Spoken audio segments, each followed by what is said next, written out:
సందర్భంగా వారాహి మాత యొక్క వైభవం గురించి చెప్పుకుంటున్నాము. ఇది ఇవాళ 3వ రోజు. ఇంకా రేపటితో మనకి వారాహి యజ్ఞం ముగుస్తుందన్నమాట.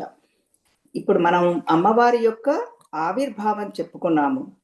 లలితోపాఖ్యానం ఆధారంగా అక్కడ కిరిచక్ర రథారూఢ దండనాథా పురస్కృత విశుక్ర ప్రాణహరణ వారాహి వీర్యనందిత. అందుకని లలితాదేవికి సహాయం చేయటానికి అమ్మవారి యొక్క ఆ ఆర్డర్ ప్రకారంగా వారాహి మాత ఆవిర్భవించారు. తర్వాత మళ్ళీ వరాహావతారమే వారాహీదేవియే వరాహావతారం. ఆ రకంగా మనం అది చెప్పుకున్నాము. తర్వాత చండీ సప్తశతి ప్రకారము అక్కడ సప్తమాతృకలలో బ్రాహ్మి, మాహేశ్వరి, కౌమారి, వైష్ణవి, వారాహి అక్కడ కూడా వస్తుంది మనకి.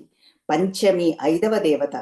అక్కడ రక్తబీజ వధలో మనకి అమ్మవారికి సహాయం చేసింది, దుర్గాదేవికి సహాయం చేయడానికి వచ్చి